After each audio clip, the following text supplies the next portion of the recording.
This is James Taylor, and you're listening to The Creative Life. The Creative Life podcast is a show created for you, the creative.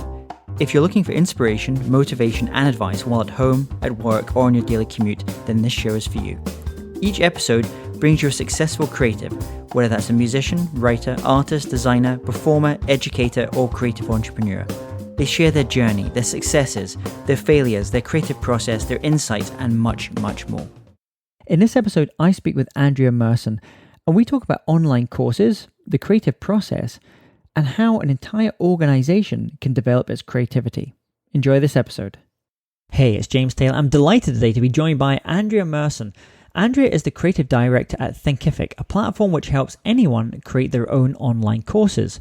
She helps run the creative team there and works to align the entire organization around creativity.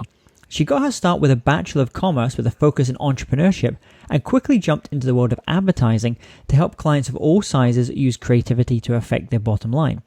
She's now also completing her Bachelor of Design specialized in industrial design, which has solidified her devotion to what can come from a solid and effective creative process. And it's my great pleasure to have her on the show today. So welcome, Andrea. Thank you so much. Thank you so much for having me, James. So to your listeners, what's going on in your world just now? Yeah, an absolute ton. So every single part of kind of that introduction here at Thinkific, we are rapidly growing. We were at 6 about 2 years ago, and now we're up at like 60, 65 people.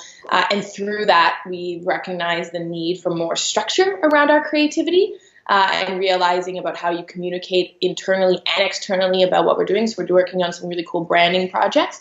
And then also, as you mentioned, I happen to go back to school for industrial design as well. So I'm in the process of working on some of my own projects through that. Wonderful. So I mentioned at the start, you kind of initially went through the kind of entrepreneurship, Bachelor of Commerce there as well. What kind of took you into that world? What was the interest? Because it sounds like you have a love of both the business, but also the creative side and the kind of intersections of those places.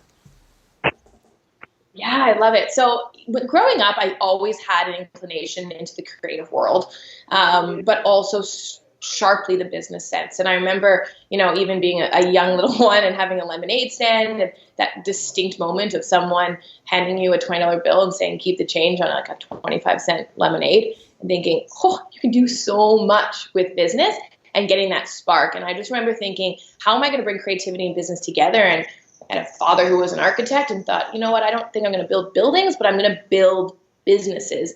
And I worked and entrepreneurship and advertising and marketing really kind of felt to me like that perfect intersect between analytical business thinking and then also the creativity that could help that a lot. And then talk to me the work you do at Thinkific. So you're involved there on the kind of business development side as well. But if people don't know Thinkific, what does Thinkific do, and how specifically does the kind of creative process when it comes to working on your product roadmap as an organization and developing some of these new kind of ideas that you mentioned? Absolutely. So, for anyone out there who hasn't heard of Thinkific, Thinkific is an online platform that allows you to create and sell an online course. That's the basic of it. But really what we allow you to do is create a business around your education. And we've been seeing this over the last 2 years. Creatives, business people, everyone from organizations to kind of infopreneurs are being able to, I know that you have an online course too, are being able to kind of jump on, take their knowledge and turn it into an online course and then profit from that and also extend how far they can reach and share that knowledge. And what we're seeing internally is just being able to structure ourselves more creatively so we kind of have the same messaging going out visually and also from a tone standpoint, and also to make sure that our product is in line with the things that we believe in. So as you grow to a 60, 70 person organization, things that we used to believe, when there was 5 or 6 of us in a room and you kind of held intrinsically and knew these values, it's harder to communicate them unless you kind of put some larger processes behind that. So we have an entire creative team here now, and I've been working with them to create creative briefs and create structure around how do we do projects and how do those projects align with our product roadmap, just like you said, so that our whole organization is kind of going towards one clear directive. So there's this expression they have at Stanford University where they talk about the fuzzies and the techies. So the fuzzies being the arts graduates and the marketing and salespeople, and then the techies being the developers and the geeks and everyone that's kind of building that. So talk to us about in terms of culture, what would people, if they kind of come into an organization like Thinkific, what would they notice about the culture and the creativity of the culture within that organization? Yeah, I love it. So such a good question. For a tech company, I mean, you're going to walk into our organization and you're going to be probably greeted with a bunch of smiles and a bunch of laughs and probably with a drink internally and a cheers, at least with some champagne. But I think in terms of the creative standpoint of how do you align, 15 people on the organization who I'm looking at right now who are sitting and have their coding up and they're hard into dev. And then you get our support team and our creative team. And I think the way we have aligned it and have found a lot of commonality in aligning everybody is with kind of clear strategy. And I've said it to my creative team a couple of times before, but it's almost like to be super creative, you need to create a box that then you can think outside of. And so, and it's like the more structured you are, and it seems kind of counterintuitive, like the more rules you have and the more structure you have and the more guidelines you have, then like that seems, people think, oh, that kills creativity. But I've seen it here work so well that when we were in this kind of abyss of anyone can do anything and it was so wide open, you'd say like, be creative. And people would go, what? What am I supposed to do and how? And I don't know how. And the dev team would be like, I don't even know how to be creative in kind of problems I'm thinking from a dev side. And our creative team said, I don't know how to make a new video. Like, what are we doing? And once we started putting in structure that said, you know what, like this is what we're about. We are about helping grow businesses. We are help people about creating sustainable businesses for people. Then you start to give these guidelines and these kind of rulers that people could measure their work against and say, oh, is this kind of a quick win, a business tactic, or is this something that's going to help them build more of a sustainable business, for example? And then you could see the wheels start turning and you could see how the creativity with a creative person and or a not traditionally creative person took flight. And what about your own process? So you talked about, about the team and how some ways in which the team work, but where do you go to generate your kind of new ideas? Where do you go for inspiration? And then how do you go about starting to develop those ideas? Yeah, I love that. So, when I was in entrepreneurship, and I think it's such an interesting process to have been part of kind of starting in the business world more and in entrepreneurship and then kind of going back and doing a formal design degree, is that each one teaches you such different approaches to that design process. So I remember in entrepreneurship school, we got in and on day one, they put up a sign and said, do you think creativity is teachable? And it was like, oh, I don't know. Like people think that, oh, you are a creative person, you're not a creative person. And they said, no, it is. Like their strong belief at the school I went to was that you can teach creativity and that there are tactics. And I know that you equally in your blog and your content teach and have tactics for it. And those training and method of how you kind of come up with ideas has kind of stuck with me the whole way. So for example, when I got into this entrepreneurship program, we were trying to come up with ideas for new businesses, even as blankly as that. And they put up a picture of a girl with a complete back of tattoos. And the tattoos, just a hodgepodge of images, essentially. And then they gave you structure. So we were doing like free form thinking. And you just looked at the picture and you just free form, like wrote as much as you can for 4.5 minutes about like word association. So ink, pen to pencil, pencil to writing, writing to notebook. And you just kept writing and writing and writing and writing. And then through that, we started coming up with some structure. Like we said, okay, we want a business for kids. We want a business for toys. And then you started looking at the words that you did and start matching them together and kind of came up with some really cool ideas. So I've used kind of those tactical, actual creative generation idea processes through my process. And then have brought that into other programs, have brought that into how we brainstorm sometimes at Thinkific. And then also from a process that I think is really good for Thinkific, it's kind of going back to the why. And so, again, as I mentioned before, when you find that strategy and you have an understanding of what you're trying to achieve, then your creativity, at least mine, gets to really flourish. And so being able to have a clear creative process, and we call something here called the 5 whys. So someone says, hey, I think it's happened last week, like I need a postcard for an event that we're going to. And you're like, okay, why? And say, oh, because we're going to be there and we need to have a lead magnet. We want to drive people back. Okay, why? Oh, because, we're not going to actually be speaking at the event. We're just going to be at the side. So we want people to remember our name and we want them to be able to remember this offer and why. And it keeps going like that. And when you get to this like stronger understanding of why, it gives you a much easier playground to play in. And then you get to come up with some really cool ideas that solve the bigger problem instead of just solving the, hey, we needed a postcard. Go be creative about it. It reminds me a little bit of the another exercise that I often use in kind of creativity, the yes and. So rather than saying someone, no, this is not going to work, you say yes and. So it's always add. And my time working in the Bay Area, in tech as well, that was very much the mindset, and that's not the same in a lot of places in the world that you go to. I know obviously where you're based in Vancouver, they've got more of that kind of attitude as well. How do you deal with it? When you've got people in your teams, then maybe folks in the marketing, very maybe brash, kind of noisy, they're doing all that stuff, and then you've got the developers. Sometimes, not always, maybe a little bit more quieter. They're not natural exhibitionists.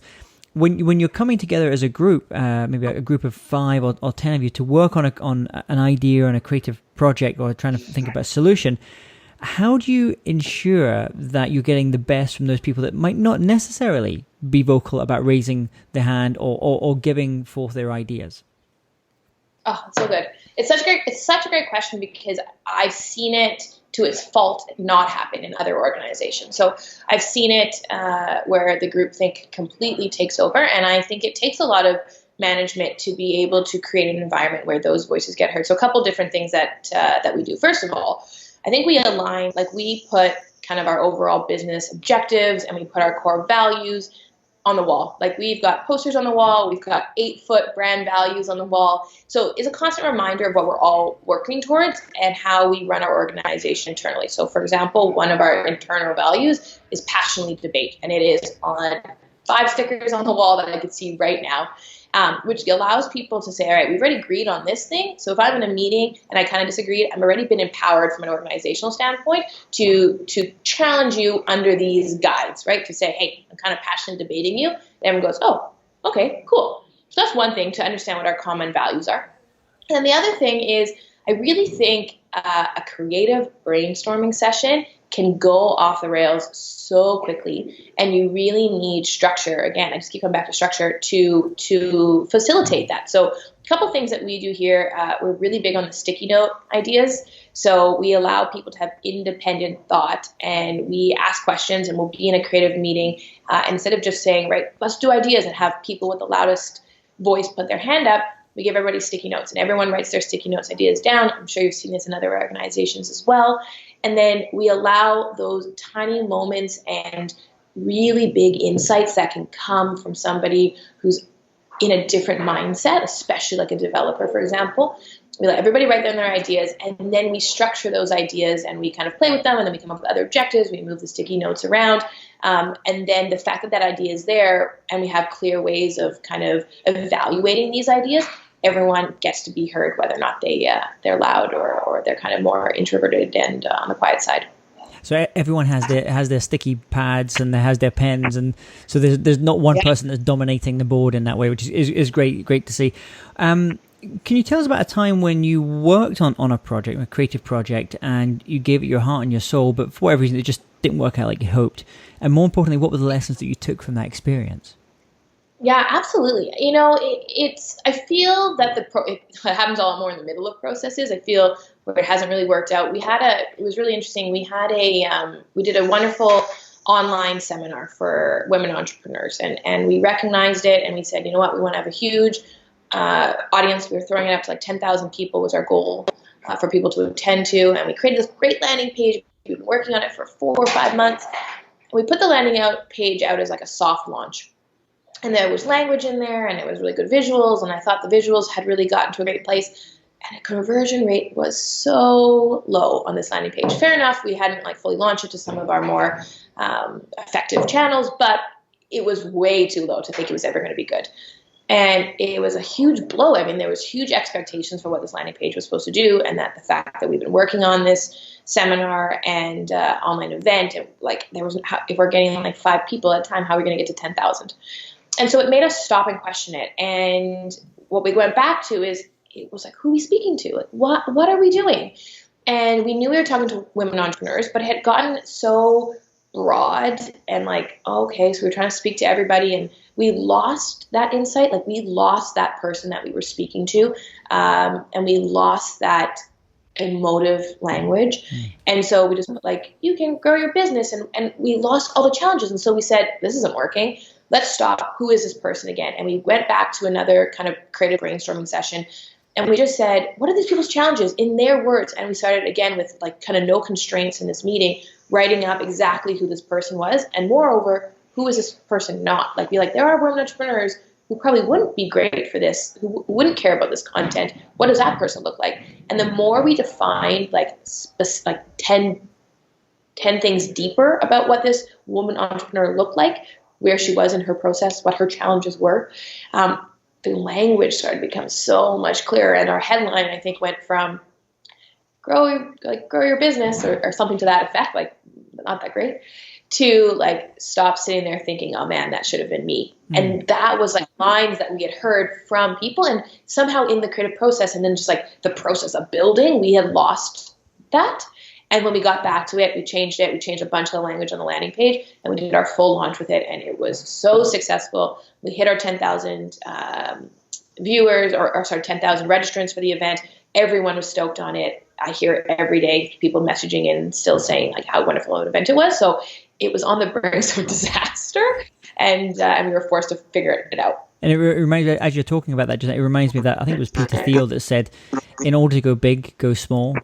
First, and you kind of just kind of going those couple of levels deeper on that, and also kind of going to, almost like niching down to the point it feels a little bit uncomfortable. It feels like too narrow sometimes, but you feel that when you're at that level, you can also get very, very clear about you mentioned like the emotional language. It's much easier from a marketing standpoint to be able to kind of communicate those messages and those ideas and find those audiences when you have it defined, like the way you were talking about it just there. Tell us about an insight or a light bulb moment in your life and in your journey that you've going through as an entrepreneur, as a designer, someone that's really fascinated about design, industrial design. Tell us about a time when you maybe you said, oh, okay, this is the direction I want to be going with my work, or you made some new distinction. Yeah, love it. So I'll throw it back to the advertising days a little bit, maybe. I worked in advertising, agency mode. I feel like all my lines are coming back to the same thing about having a better understanding of insights and kind of getting back to that smaller, deeper understanding of why. But we were working in advertising for a kind of a secondary school. So a school that people would go to kind of upgrade themselves. It wasn't like a university, but it was like essentially a smaller college where people could do more like business administrative learning and just kind of improve their skill sets.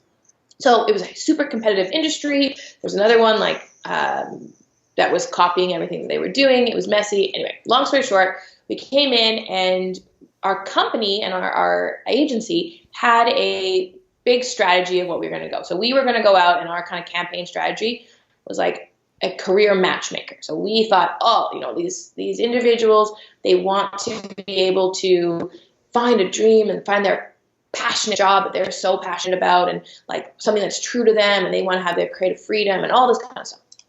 And I said, we haven't talked to a customer in a while. Like, can we grab a coffee with a customer? So we called the school and said, hey, can we talk to one of your students, and I'll take them for a coffee. So we went to this coffee, and through this meeting, at one point, she made this comment that said, I don't need like a massively higher education. I just don't want to borrow money to buy milk anymore. And it was such a profound moment, because it was the moment I said, we are so wrong on this. Like, we are completely in left field. We've taken our kind of our own biases of like, we think in our own education that we want, like, we can do anything we want. And really our career path is much more about finding something that's true to your heart. Whereas some of the individuals that were working in this program, they really just wanted to be able to be more self-sufficient and not, like this moment, not have to borrow money to buy milk anymore. And so I went back to our team and thought, oh God, this, like, we're so wrong. And I just stopped us and I brought us into a room and I took that quote and I put it in like size 155 on a big white piece of like presentation board. And I just let it sit there. And I said, is this what we're doing, guys? Like, is this the campaign we just made? And everyone was like, no, like, we're so off. And we changed our whole campaign strategy to really that. And then the company was called essentially Academy of Learning. And it was really beautiful because then it became Academy of, and we put blanks, and then people were able to write their own real reason for going back to school. And we prompted it with like Academy of, and then not have to borrow money to buy milk anymore. And that was even put into the campaigns, and there was posters, and it became a much more social aspect behind that campaign. And it became a wonderful campaign.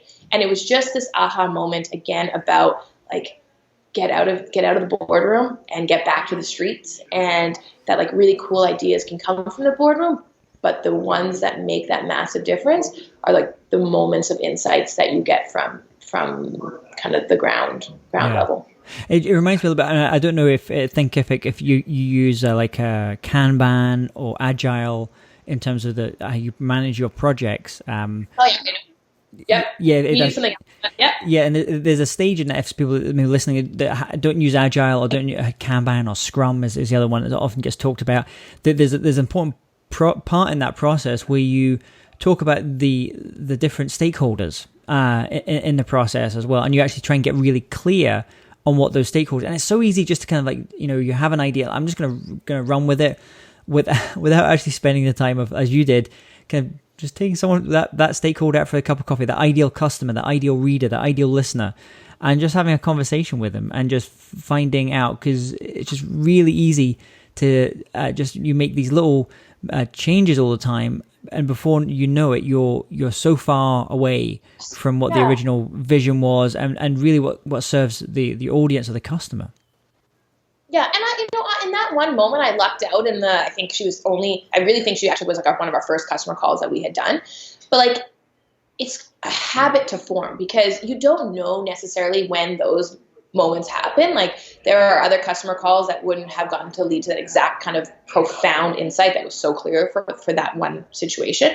But it's kind of this, when you get in the habit of making sure that always you're going back to those key stakeholders, like you said, or you're always going back and questioning what's there, and like going deeper on those whys and questioning yourself, it always comes. Like, it always ends up being there. You just have to kind of push to find it and not give up until you do. Now, Thinkific is a great tool. Do you have any online resources or tools or apps like Evernote, for example, that you absolutely love using?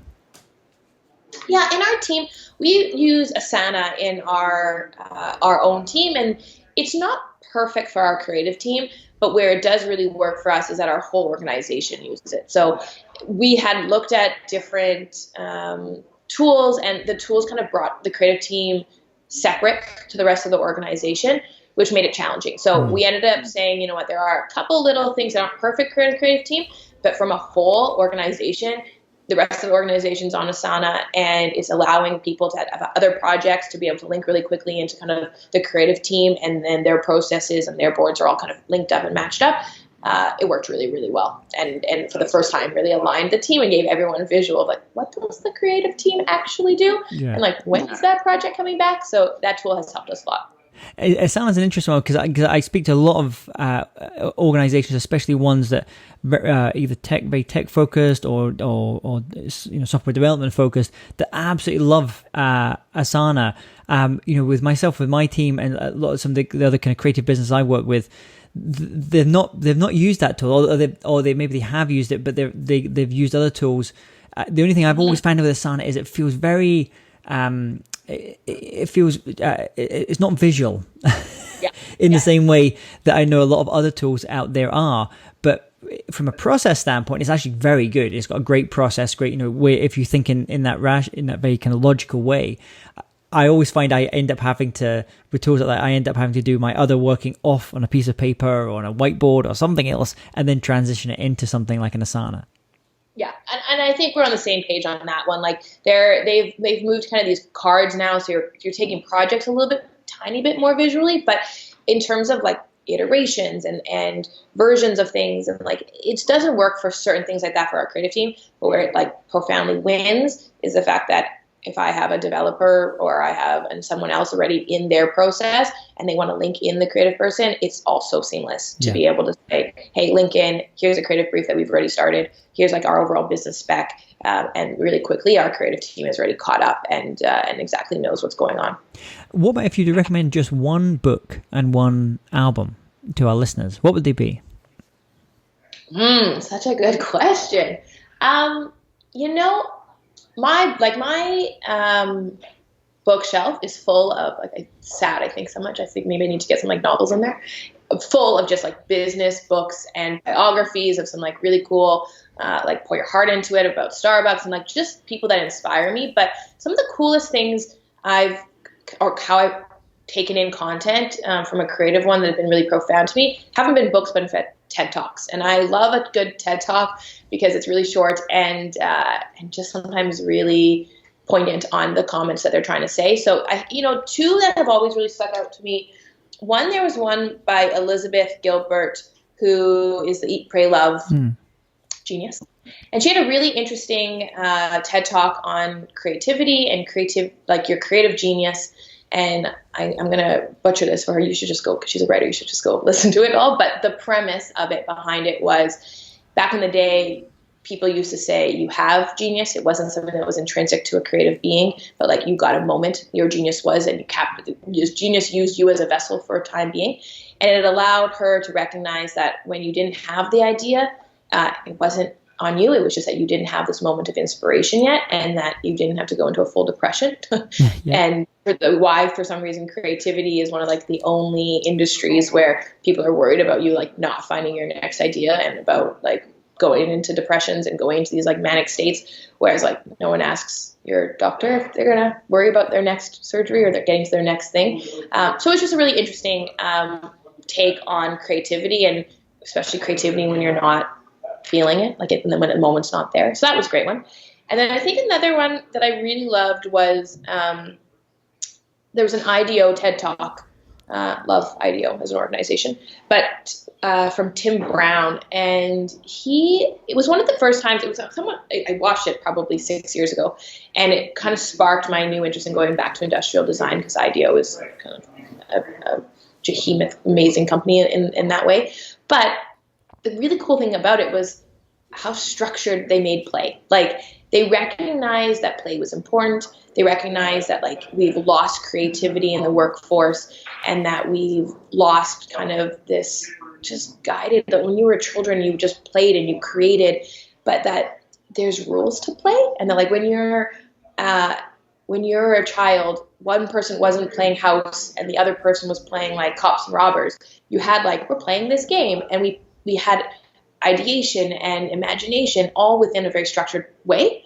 And it always stuck with me because they've now structured their organization to that. Like, they've structured their organization where you do a lot of creative thinking, but in a very, again, keep repeating myself, but structured way, and how it leads to so much more. And so I really took that to heart and have brought that into kind of our organization and all my other creative outlets. So they're I mean, both of those are great videos, and we'll put links to those as well. I interviewed recently Michael Hendricks from IDEO, and he just talked about that the fact that they do have a very much a structure in terms of how they create, how they work with clients, especially around ideation sessions and validation, and continually kind of improving things as well. So that's great. So we'll put those links there as well. What about an album? What would be the album recommendation?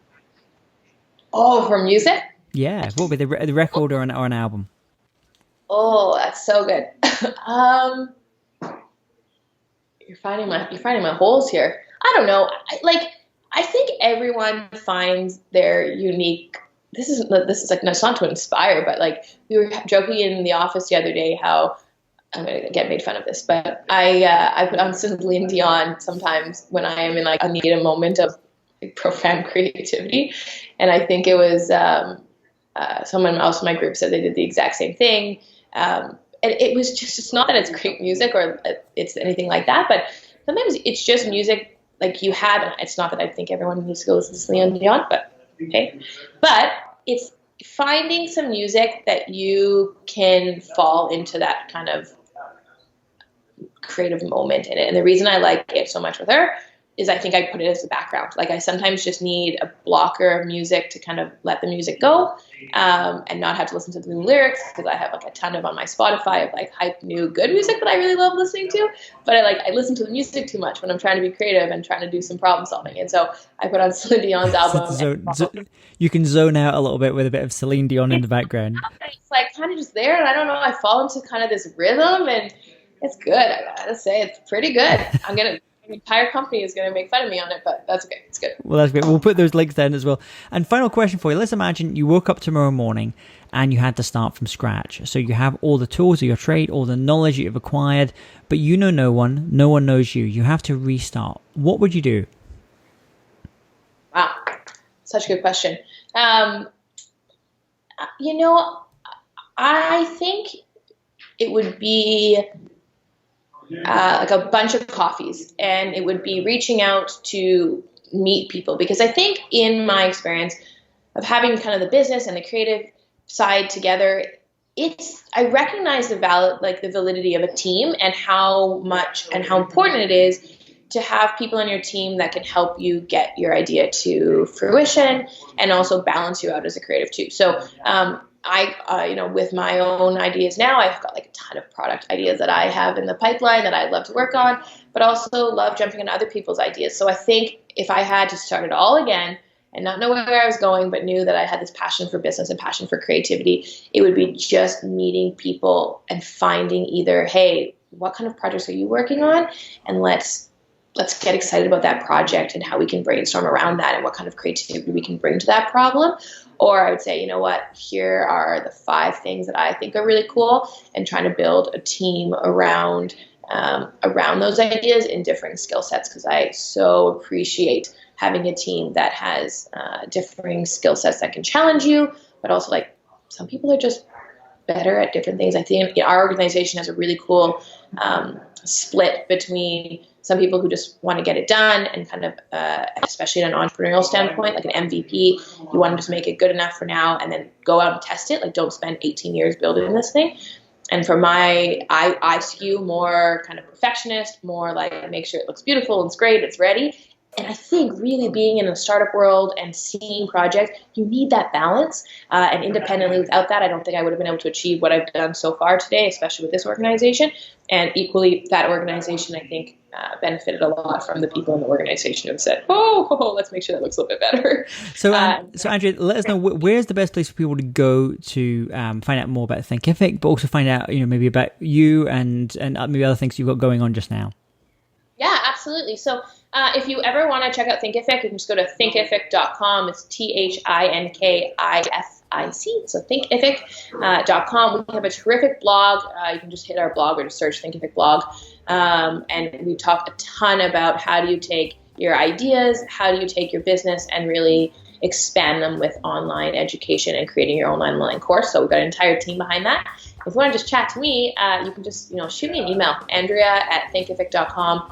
I'm really easy to get a hold of and more than happy to talk to anybody about creativity, about business, about entrepreneurship, and of course about online courses. So yeah. Wonderful. Well, Andrea, lovely speaking to you today. I look forward to hopefully catching up for a coffee. Next time I'm going to be in the Vancouver area, and I look forward to seeing you as you continue to build Thinkific and the other projects you're involved in. Oh, I love it. Thank you so much. And you're going to have our whole team.